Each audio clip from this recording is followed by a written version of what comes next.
refused to invite my golden child brother to my wedding, so my parents threatened to cut me off, then they tried to crush the wedding and got the biggest shock of their lives.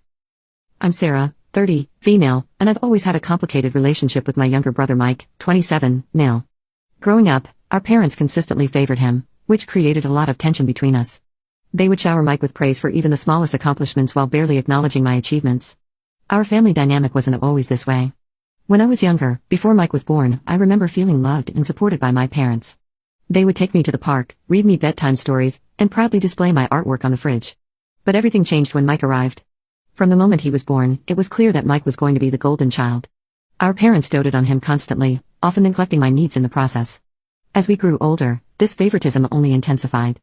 I vividly remember my 10th birthday. I had been begging for a bicycle for months, dropping hints and even leaving magazine clippings around the house. When the big day came, I eagerly unwrapped my presents, only to find clothes and books. My parents explained that a bike was too expensive. Just 2 weeks later, they surprised Mike with a brand new bike for no particular reason. When I asked why he got one and I didn't, they said, "Mike needs more exercise, you're fine without one." This pattern continued throughout our childhood. When I made the honor roll in middle school, my parents barely glanced at the certificate. But when Mike got a B+ on a single test, they took the whole family out for a celebratory dinner. The disparity in how we were treated became even more apparent as we entered our teenage years. When I was 16, I got my first part-time job at a local bookstore. I was thrilled to finally have my own source of income and started saving for college. However, my excitement was short-lived. Mike, then 13, complained to our parents that it wasn't fair that I had spending money while he didn't.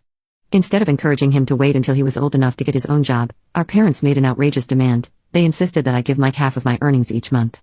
I was shocked and tried to protest, but they threatened to make me quit the job if I didn't comply. Reluctantly, I agreed, watching half of my hard-earned money go to my brother, who spent it frivolously on video games and junk food. This incident set a precedent for Mike to feel entitled to my things. Throughout high school, he would regularly borrow my belongings without asking: clothes, electronics, even my car once I got my license. If I dared to complain, our parents would lecture me about the importance of sharing with my brother. They never seemed to consider that Mike should learn to respect other people's property. Despite the constant favoritism, I worked hard in school, hoping that academic success might finally earn me some recognition from my parents. When I got accepted to my dream college with a partial scholarship, I was over the moon. I rushed home to share the news, envisioning a proud reaction from my parents. Instead, they gave a lukewarm response, saying, "That's nice, honey," before quickly changing the subject to Mike's latest football game. In contrast, when Mike got into a local community college a few years later, our parents threw him a lavish party. They invited the entire extended family, ordered catering, and even hired a live band. As I watched them celebrate Mike's mediocre achievement, I couldn't help but feel a mix of hurt and resentment. The final straw came during my sophomore year of college. I had been saving up for months to buy a high-quality camera for my photography class. Photography had become my passion, a creative outlet that helped me cope with the stress of my family situation. I had researched extensively and finally found the perfect camera that fit my budget.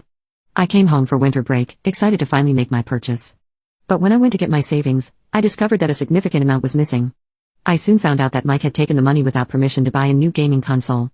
When I confronted him, he shrugged it off, saying I could just save up again. Our parents refused to make him return the console or pay me back, dismissing my distress with a casual, "You should have hidden your money better." This incident was the breaking point for me. I realized that no matter what I did, I would never be a priority in my family. After that, I distanced myself as much as possible. I took on extra jobs to support myself through college, rarely coming home for visits. When I did, Mike would make snide comments about how I thought I was too good for the family now.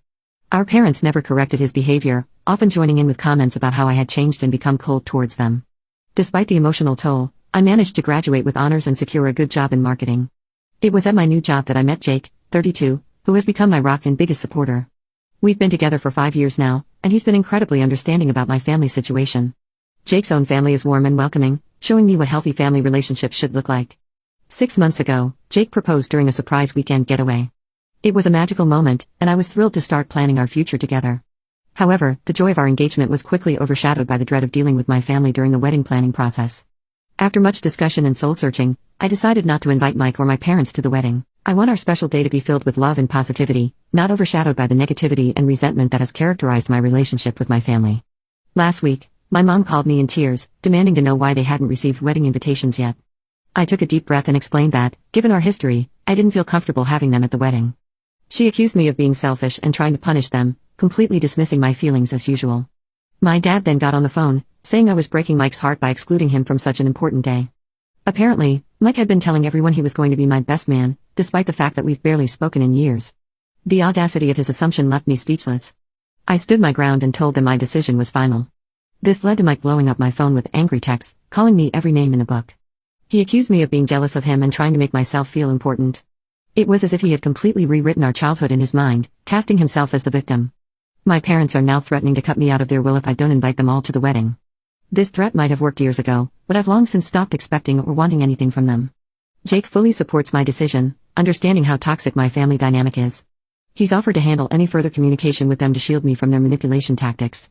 Some of my friends, however, have suggested that I should just invite them to keep the peace. They argue that I might regret it if I don't have my family at my wedding. Their words have planted a seed of doubt in my mind. Am I being too harsh? Should I give them one last chance?